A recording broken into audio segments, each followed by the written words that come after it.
سانولی رنگت کو بدقسمتی کی علامت کہا جاتا ہے، لیکن میں نے اپنی بدصورتی کو ایسے حسن سے نکھارا تھا کہ اب لوگ مجھے دیکھنے اور بات کرنے کے متمنی رہتے ہیں۔ کیا آپ جاننا چاہیں گے کہ میں نے کیسے خود کو حسین بنایا؟ ہم 3 بہنیں تھیں، ہمارا کوئی بھائی نہ تھا۔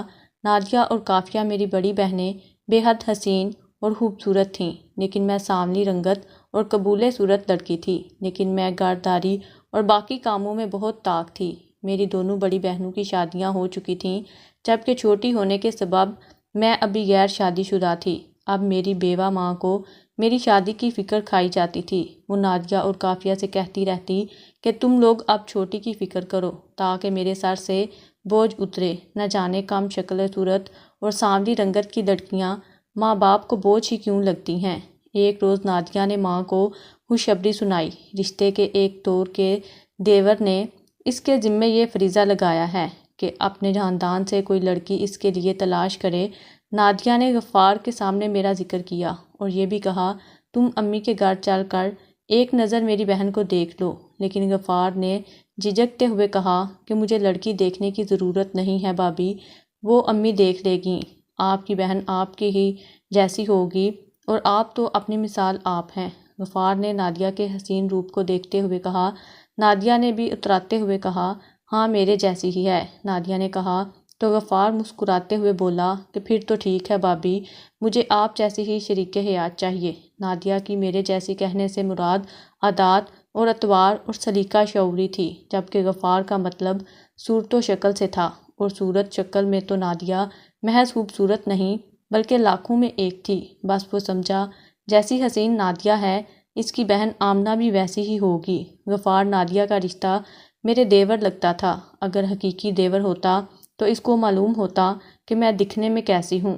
خیر، غفار کے ہاں خود لڑکی دیکھنے کا رواج نہیں تھا، مائیں ہی لڑکی دیکھتی اور پسند کرتی تھیں۔ سو غفار کی ماں نادیہ کے ساتھ میری والدہ کے گھر آئیں اور مجھے دیکھتے ہی پسند کر لیا۔ کچھ لڑکوں کی مائیں لڑکی کا انتخاب کرتے وقت سمجھداری کا ثبوت دیتی ہیں، صرف خوبصورتی نہیں دیکھتی۔ جس کو بہو بنانا ہو اس میں وہ اور بھی گن دیکھتی ہیں۔ جب غفار کی والدہ نے مجھ سے بات کی تو غفار کی امی کو مجھ میں طریقہ، تمیز، اچھا اخلاق، غرض اور بھی گن نظر آئے، سو انہوں نے ہاں کہہ دی۔ بیٹے کو بھی خوشخبری سنا دی کہ مجھے نادیہ کی بہن پسند آئی ہے۔ اپنی ماں کے منہ سے میری تعریف سن کر وہ بھی بہت خوش تھا کہ اس کی شادی نادیہ بھابی کی بہن سے ہو رہی ہے۔ نادیہ کی مثالی زندگی ان لوگوں کے سامنے تھی۔ وہ حسین ہونے کے ساتھ اچھا جہیز دے کر آئی تھی، کیونکہ اس کے والد نے کافی روپیہ اور جائیداد چھوڑی تھی۔ سسرال میں اس کی بہت عزت تھی۔ حسن اور دولت بہت سے عیب چھپا دیتے ہیں۔ بے شک دولت مند لڑکی سلیقہ شعور نہ ہو تو گزارا ہو جاتا ہے، لیکن وہ سلیقہ شعور بھی تھی، سادگی پسند بھی تھی اور اچھا خاصا جہیز وغیرہ بھی ساتھ لائی تھی۔ تو اس کی مثال کامیاب ازدواجی زندگی سے متاثر ہو کر ہی غفار کی ماں نے مجھے بہو بنانے کا سوچا تھا۔ معلوم نہ تھا کہ نادیہ اور کافیہ جہاں خوبصورت ہیں وہاں ان کی چھوٹی بہن آمنہ معمولی شکل و صورت اور سانولے رنگ کی ہیں۔ میں کسی طور بھی اپنی بہنوں کا مقابلہ نہیں کر سکتی تھی، البتہ سیرت میں تو میں اپنی بہنوں سے بھی کہیں زیادہ بہتر تھی۔ بہرحال 2-4 بار کے آنے جانے سے غفار کی والدہ کو تسلی ہو گئی کہ اس نے ٹھیک لڑکی کا انتخاب کیا ہے، کیونکہ انہیں میرے پکے کھانے اور سلیقہ اور دھیما لہجہ بے حد پسند تھا۔ کچھ دنوں بعد شادی کی تاریخ طے کر دی گئی۔ چٹ منگنی پٹ بیاہ والی بات ہو گئی۔ غفار بہت زیادہ خوبصورت اور سمارٹ تو نہ تھے، لیکن اچھے پیارے سے تھے، اچھا پہن اوڑھ کر نمایاں سے لگتے تھے۔ مگر شادی کی رات جو خوشیوں کی رات ہوتی ہے، سو میں نے بھی اس رات کے بارے میں سپنے دیکھ رکھے تھے۔ میری ساس جب بھی شادی سے پہلے ہمارے گھر آتی تو غفار کی باتیں کرتی رہتی تھیں۔ کہتی کہ غفار کی جلد بازی کی وجہ سے مجھے شادی اتنی جلدی کرنی پڑ رہی ہے، کہتا ہے اب اکیلے دل نہیں لگتا۔ ایسی باتیں سن کر شرم سے میری رنگت گلنار ہو جاتی تھی۔ غفار مجھ سے محبت کرنے لگے تھے، یہ خیال ہی عورت کو دلی سرشاری دیتا ہے کہ وہ شوہر کی محبت ہے، اس لیے آج کے حوالے سے میرے دل میں بھی بہت سے ارمان تھے، مگر میرے سارے سپنے چکنا چور ہو گئے۔ غفار نے گھونگھٹ اٹھاتے ہی پہلا سوال کیا، کیا تم بھابی نادیہ کی ہی بہن ہو؟ تم ان کے جیسی تو نہیں؟ غفار کے سوال پر میں متحیر ہوئی تھی۔ وہ مجھ سے کیسا سوال کر رہے تھے؟ مجھے تو لگا تھا گھونگھٹ اٹھاتے ہی وہ میری تعریف کریں گے۔ میں نافہمی سی بولی، میں سمجھی نہیں۔ میں نے سوالیہ نظروں سے دولہے کو دیکھ کر پوچھا۔ وہ مجھے حیرت اور بے یقینی سے دیکھ کر بولے، ارے وہ تو بہت خوبصورت ہیں، ان کی رنگت سرخ و سفید اور تم تو ان کا الٹ ہو۔ کیا بہنوں کی شکل و صورت میں اتنا تضاد بھی ہوتا ہے؟ مجھے لگا ان کے لہجے میں طنز ہو۔ غفار کے اس سوال سے میرے نازک دل کو دھچکا لگا، لیکن میں چونکہ بہت مضبوط اعصاب کی مالک تھی اس لیے ضبط کر گئی۔ مگر غفار نے ایک دن کی دلہن کا لحاظ بھی نہ کیا۔ مجھ سے کہنے لگا، پتہ نہیں میری ماں کو مجھ سے کیا دشمنی تھی، میں تو سوچ بھی نہیں سکتا تھا کہ وہ میرے لیے ایسی بیوی منتخب کریں گی۔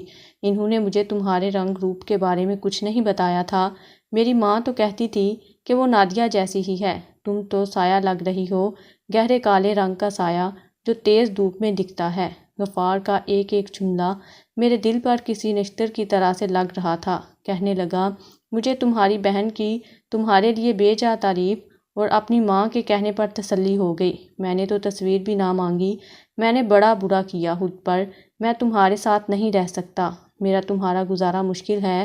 گویا کہ پہلی نظر دیکھ کر ہی اس نے اپنی شریک حیات کو رد کر دیا، بلکہ مجھ پر الفاظ کے پتھروں کی برسات کر دی۔ میں تو یوں تھی کہ کاٹو تو لہو نہ نکلے، پریشان گم سم بیٹھی رہ گئی۔ کچھ دیر پہلے میں جو خواب دیکھ رہی تھی سارے کانچ کے ٹکڑے ثابت ہوئے، ایسے ٹوٹ کر بکھرے کہ ان کے ٹکڑے بھی ملنا مشکل ہو گئے۔ ضبط کے ہزار کوشش کے باوجود آنسو اس کی آنکھوں سے بہہ نکلے اور سارے خواب قطرہ قطرہ اشکوں کی شکل میں ٹپکنے لگے۔ میں خاموشی سے یہ خزانہ لٹا رہی تھی اور غفار کی زبان کسی زہریلے ناگ کی طرح اپنا کام کر رہی تھی۔ کبھی میری صورت کے نین نقشے پر تنقید کی، تمہارا ناک بھی موٹا اور بھدا ہے، اور یہ رنگت، اس کا حقارت بھرا لہجہ میں کس دل سے سن رہی تھی؟ میں جانتی تھی وہ کبھی میری صورت پر فکرے کستا تو کبھی میری رنگت پر طنز کے تیر مارتا کہ میری روح تک کو زخمی کر رہا تھا۔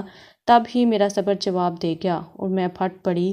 میں کہنے لگی، بس کر دیں، میں جاسوسی بھی ہوں، میں زبردستی آپ کی زندگی میں نہیں آئی۔ میری بات سن کر ان کی چلتی زبان کو بریک لگی تھی۔ بجائے میری دل جوئی کرنے کے وہ اٹھ کر کمرے سے باہر چلا گیا اور میں ساری رات ارمانوں کی نہیں بلکہ کانٹوں بھری سیج پر تنہا بیٹھی سسکتی رہی۔ بغیر کسی قصور اور گناہ کے وہ ذہنی اذیت کی سولی پر چڑھا دی گئی تھی۔ صبح ہونے سے پہلے وہ کمرے میں واپس آ گیا تاکہ کسی کے جاگ جانے سے قبل اپنی دلہن کے پاس موجود ہو، کوئی اسے غلط نہ سمجھ لے۔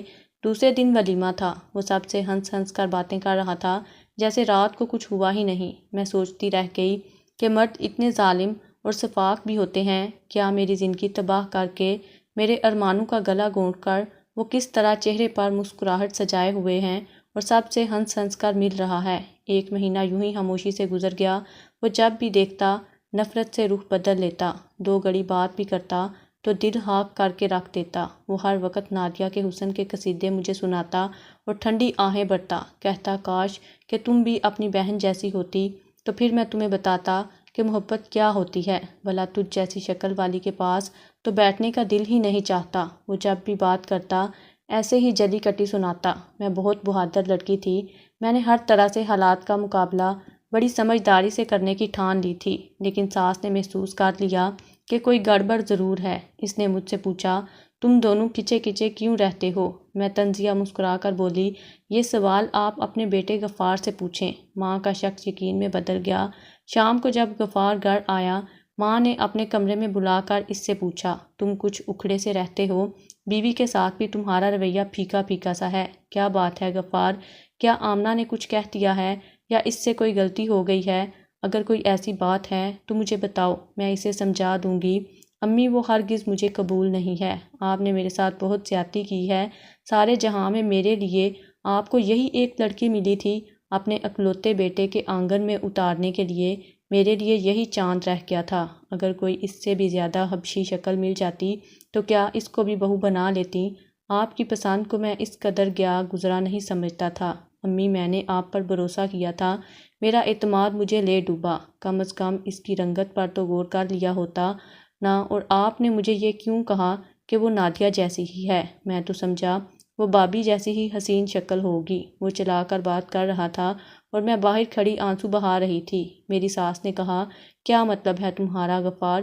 کیا ہوا ہے آمنہ کو؟ اس کی والدہ نے سخت لہجے سے پوچھا، پھر پیار سے سمجھانے لگیں، کہنے لگیں، اتنی اچھی تو ہے وہ، آج کل کے دور میں اتنی سلیقہ مند لڑکی ڈھونڈنے سے نہیں ملے گی، صورت ہی سب کچھ نہیں ہوتی بیٹے، یہ ایسی لڑکی ہے کہ تمہارے گھر کو جنت بنا دے گی۔ لیکن غفار ہتھے سے اکھڑ گیا، کہنے لگا، مجھ کو نہیں چاہیے ایسی جنت۔ اس کی امی نے کہا، پر تم اسے کیوں ٹھکرا رہے ہو؟ آخر اس بیچاری کا قصور کیا ہے؟ اس کی والدہ کو شاید مجھ پر ترس آیا تھا، لیکن غفار تو کچھ سننا ہی نہیں چاہتا تھا۔ کہنے لگا، میرا قصور کیا ہے امی؟ میں تو نادیہ بھابی کو اپنا آئیڈیل مانتا تھا، مجھ کو کیا خبر تھی کہ ان کی سگی بہن اتنی گئی گزری ہوگی۔ میں اس کالی کلوٹی کے ساتھ کیسے گزارا کروں؟ اسے دیکھ کر ہی میرا دل خوش نہیں ہوتا، تو میں کیسے اس کے ساتھ رہوں؟ اس میں تو نادیہ بھابی کی ایک جیسی بھی ادا نہیں ہے، یہ تو عجیب ہی ہے، میں اس کو نہیں رکھ سکتا، میں اسے طلاق دے دوں گا۔ غفار کے لہجے میں تکبر تھا۔ بیٹے کے منہ سے یہ الفاظ سن کر غفار کی ماں سکتے میں آ گئی۔ خبردار جو تم نے طلاق کا نام بھی لیا، ہمارے خاندان میں آج تک ایسا نہیں ہوا، جس سے شادی ہو گئی اسی سے نباہ کیا، تم کو بھی اپنے خاندان کے رواجوں کی حفاظت کرنا ہوگی۔ ماں کا حتمی فیصلہ سن کر وہ بھی غصے سے گرا کر بولا، ٹھیک ہے امی، اگر ہمارے خاندان میں طلاق نہیں ہوتی نہ ہو، خود سنبھالیے اپنی اس بہو کو، میں یہاں سے چلا جاؤں گا، آپ خود اپنی اس خوبصورت بہو کے ساتھ رہیں۔ یہ کہہ کر غفار اپنے کمرے میں چلا گیا۔ جب اس نے گھر چھوڑ جانے کی دھمکی دی تو ماں پریشان ہو گئی۔ بہت عرصے قبل وہ بیوہ ہو گئی تھیں، اپنی زندگی اسی بیٹے کے سہارے کاٹ دی، دوسری شادی کا بھی نہیں سوچا۔ وہ تو خاموش رہ گئیں، سوائے دعا کے کیا چارہ تھا کہ خدا غفار کو ہدایت دے اور اس کے دل میں میرے لیے محبت پیدا کرے۔ غفار نے آمنہ سے دوری قائم رکھی تھی۔ ساس ہر وقت آمنہ کو سمجھاتی رہتی کہ بیٹی تم صبر کرو، اللہ تعالیٰ خود تمہاری زندگی میں بہتری پیدا کر دے گا، تم بس غفار کے سارے کام اپنے ہاتھوں سے کیا کرو، آخر کو وہ ایک دن تمہارا ہو ہی جائے گا۔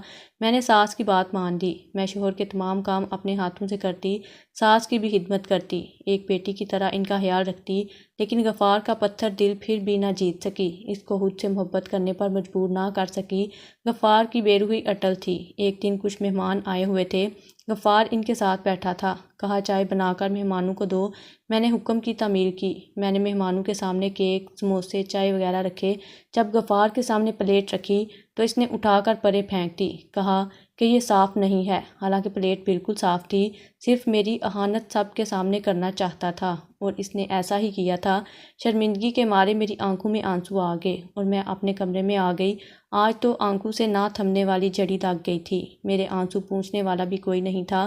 تکیے کو ہمراز بناتے ہوئے سارے آنسو اس کے سپرد کرتی رہی۔ پتہ نہیں رات کے کس پہر نیند نے آ کر اس کو اس اذیت سے نجات دلائی۔ مہمانوں کے جانے کے بعد غفار بھی گھر سے چلا گیا اور ساری رات واپس نہ آیا۔ غفار کی ماں اس کے رویے سے تنگ آ کر بیمار رہنے لگی تھی۔ جب بیٹے کو سمجھاتی وہ الجھ پڑتا، کہتا، زیادہ تنگ کروں گی اماں تو میں اسے طلاق دے کر چلتا کروں گا، یہ میری شرافت ہے کہ نہ چاہتے ہوئے بھی اس کو گھر میں رکھا ہوا ہے۔ ماں بیٹے کو سمجھاتی کہ بیٹا دل کی آنکھیں کھول کر دیکھو، ہیرا ہے ہیرا، اور ہیرے کی قدر کرنا سیکھو، تم کیوں عارضی چمک دمک والی چیزوں کی طرف بھاگتے ہو؟ غفار ماں کو ہی جھڑک دیتا تو وہ خود کو 2 زندگیوں کی بربادی کا مجرم سمجھنے لگی۔ اسی طرح اذیت سہتے ہوئے 8 ماہ کا عرصہ گزر گیا۔ اس دوران میں مکے بھی کم ہی آئی۔ ایک دن میری بہن نادیہ آئی، اس نے مجھے افسردہ اور بجھا ہوا دیکھا تو پوچھا، کیا بات ہے آمنہ، کیا تم یہاں خوش نہیں ہو؟ میں بولی، میں تو خوش ہوں آپا، مگر غفار خوش نہیں ہے، کیا وہ تم سے برا سلوک کرتے ہیں؟ نادیہ کے سوال پر اس نے اپنے آنسو ضبط کر کے کہا، برا سلوک تو نہیں کرتے، پر وہ جو سلوک کر رہے ہیں وہ اچھا بھی نہیں ہے۔ اتنی بات دکھی دل نے کہی ہی تھی کہ یہ باتیں غفار نے سن لی۔ نادیہ کے ہوتے ہوئے تو مجھ سے کچھ نہ کہا، لیکن اس کے جانے کے بعد وہ سخت فیصلہ کر لیا جو کئی دنوں سے کرنا چاہ رہا تھا۔ بہن سے گلے کرنے کا بہانہ بنا کر اس نے ایک روز میرے ہاتھ میں کچھ کاغذ پکڑا دیے۔ کہا کہ ہماری دونوں کی زندگی برباد رہنے سے بہتر ہے کہ تم اپنی مرضی سے زندگی گزارو اور میں اپنی مرضی سے، یہی ہم دونوں کے لیے بھی بہتر ہوگا۔ تم میری طرف سے آزاد ہو، جس کے ساتھ چاہو زندگی گزارو۔ میں بھی دفتر میں اپنے ساتھ کام کرنے والی لڑکی سے شادی کرنا چاہتا ہوں تاکہ وہ خوشی جو تم سے نہ مل سکی اس سے پا سکوں۔ وہ بہت خوبصورت ہے اور میری اس کے ساتھ بہت بنتی بھی ہے۔ میں بربادی کا کاغذ لیے کھڑی تھی۔ میں نے ساس سے کہا، مجھ کو مزید صبر کی تلقین مت کرنا، غفار نے میرے بارے میں فیصلہ کر دیا ہے، برائے مہربانی آپ مجھے میرے میکے چھوڑ آئیں۔ ساس اس کے یہ الفاظ سن کر رو پڑی، اسے گلے لگایا، بولی، بیٹی مجھے معاف کر دینا، میں نے تو تمہارے لیے اچھا سوچا تھا، لیکن سب برا ہو گیا۔ ساس نے مجھے دعائیں دے کر مجھے بد نصیب بدصورت لڑکی کو بالآخر رخصت کر دیا۔ میں روتی ہوئی ماں کے دروازے پر واپس آ گئی۔ جب ماں کو میں نے اپنی طلاق کے کاغذات دکھائے تو وہاں کہرام مچ گیا۔ بجائے غفار کو برا بھلا کہنے کے دونوں بہنوں نے مجھے ہی دوش دیا، مجھے ہی برا بھلا کہا، قصوروار ٹھہرایا کہ تمہارا ہی رویہ صحیح نہ رہا ہوگا جو تمہارے شوہر نے اتنا بڑا قدم اٹھا لیا۔ میں نے تو چاہت سے شادی کی تھی۔ وہ خاموشی سے سب کی باتیں سنتی سوچتی رہی تھی کہ یہ اذیت قابل برداشت ہے جو اپنوں سے مل رہی ہے، یا وہ اذیت کا سمندر میں جس کو پار کر کے آئی تھی۔ کسی نے مجھے گلے نہ لگایا اور نہ ہی تسلی دی۔ شام کو جب میری واحد دوست اور رازداں میرے گھر آئی تو میں اس سے گلے لگ کر پھوٹ پھوٹ کر رو پڑی۔ میرے ضبط کے سارے بندھن ٹوٹ گئے۔ اس نے مجھے تسلی دی کہ میں خود زیادہ سمجھدار اور حوصلہ مند ہوں، مجھے یوں ہمت نہیں ہارنی چاہیے۔ اللہ اگر ایک راہ بند کرتا ہے تو دوسری کھول دیتا ہے۔ تم کل سے ہی میرے ساتھ سلائی سینٹر چلو۔ وہ ان دنوں ایک سلائی سینٹر میں ٹریننگ لے رہی تھی۔ میں نے بھی اس کے ساتھ ہی سینٹر میں داخلہ لے لیا، حالانکہ مجھے وہاں داخلہ لینے کی ضرورت نہیں تھی، مجھے پہلے سے ہی سلائی آتی تھی۔ ٹیچر میرے ہاتھ کی سلائی دیکھ کر دنگ رہ جاتی تھی۔ میں نے ڈپلومہ مکمل کر لیا۔ میں ایک مضبوط اعصاب اور ہمت والی لڑکی تھی، خود کو ماضی کی ناکامی کے حوالے نہیں کر سکتی تھی۔ جب مجھے غفار نے طلاق دی تھی تو میں نے اس سے کہا تھا کہ تمہیں بہت گھمنڈ ہے حسن پر، تو میں تمہیں اپنی اس بدصورتی کے ساتھ بھی ایک کامیاب زندگی گزار کر دکھاؤں گی۔ میں نے ایف اے کے بعد پڑھائی چھوڑ دی تھی۔ میں نے تعلیم مکمل کی، آئی ٹی کا کورس کیا اور ساتھ اپنا بوتیک بھی شروع کر دیا۔ جلدی میرے بوتیک کی شہرت ہو گئی۔ ہمارے محلے کا ایک نوجوان فراز امریکہ سے آیا ہوا تھا۔ اس نے جب بوتیک کی شہرت سنی تو اپنی خالہ سے کہا کہ مجھ کو آمنہ کا کام دیکھنا ہے۔ جب اس نے میری بوتیک کے کپڑے دیکھے تو اش کر اٹھا، کہنے لگا، آپ تو عقل کو حیران کر دینے کا ہنر جانتی ہیں۔ اس نے مجھ سے آرڈر پر کچھ گارمنٹس بنوائے، پھر وہ ان کو امریکہ لے گیا جہاں اس کا بزنس تھا۔ وہاں ان کپڑوں کو خوب پذیرائی ملی۔ فراز نے مجھے مزید آرڈر دے کر بہت سے گارمنٹ حسب منشا بنوائے۔ اس شخص کی تو قسمت کھل گئی، اس کا بزنس امریکہ میں بہت اچھے سے چل پڑا۔ بہت منافع پر میرے بنائے ہوئے لباس وہ وہاں بیچتا تھا۔ ڈیزائن بھی بے حد پسند کیے جاتے تھے۔ اس بار جب وہ پاکستان آیا تو اس نے مجھے شادی کی آفر کر دی۔ میں نے سامنے رکھا، اپنی نظر کا چشمہ بھی پہن لیا اور فراز سے کہا، آپ پہلے مجھے اچھی طرح سے دیکھ لیں مسٹر فراز، میں سانولی رنگت اور بدے نین نقش کی مالک لڑکی ہوں۔ اگر آپ بعد میں میری بظاہری شکل و صورت کو تنقید بنانے کا ارادہ رکھتے ہیں تو مجھے ایسا رشتہ ہرگز نہیں چاہیے جسے میں بوجھ کی طرح سے اپنے کاندھوں پر اٹھائے پھروں۔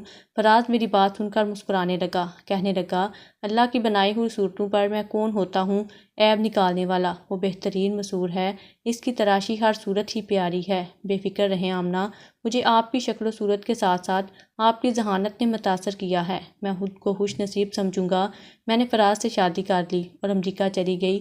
6 سال بعد پاکستان آئی، اپنی دوست سے ملی تو مجھے خوش دیکھ کر وہ نہال ہو گئی۔ میرا شوہر فراز مجھ سے بے انتہا پیار کرتا تھا۔ آج میرے پاس کسی بھی شے کی کمی نہیں ہے۔ سچ ہے کہ ہیرے کی قدر جوہری ہی جانتے ہیں۔ میرے تعاون سے فراز کا بزنس ترقی کر چکا ہے، ہم دونوں خوش و خرم زندگی گزار رہے ہیں۔ میں نے اپنے یہ کہی ہوئی بات ثابت کر دی کہ انسان تدبیر کرے اور ہمت نہ ہارے تو بدصورت ہو کر بھی وہ اپنی منزل پا سکتا ہے۔ ادھر غفار نے آفس کی لڑکی سے اپنی پسند کی شادی کر لی تھی۔ اپنی ساس کو تو اس لڑکی نے 1 مہینہ بھی ٹکنے نہ دیا۔ ساس اپنے دوسرے بیٹے کے گھر میں شفٹ ہو گئی۔ غفار سے بھی ہر وقت وہ بے جا فرمائشیں اور جھگڑے کر کے اس کا جینا حرام کر کے رکھتی۔ ساس کے بقول غفار کو آمنہ کی یاد آتی ہے، لیکن اب کچھ نہیں ہو سکتا، وہ مجبور ہے۔ اپنی ماں کو تو کھو چکا ہے، پر اپنی پسند سے کی ہوئی لڑکی سے شادی کر کے اپنے بچوں کی ماں کو برداشت کرنا اس کی مجبوری ہے۔ مجھے اس کی حالت سن کر بس ہنسی آتی ہے۔ حسن پرست لوگوں کی زندگی ایسی ہی گزرتی ہے جیسی غفار کی گزرتی ہے۔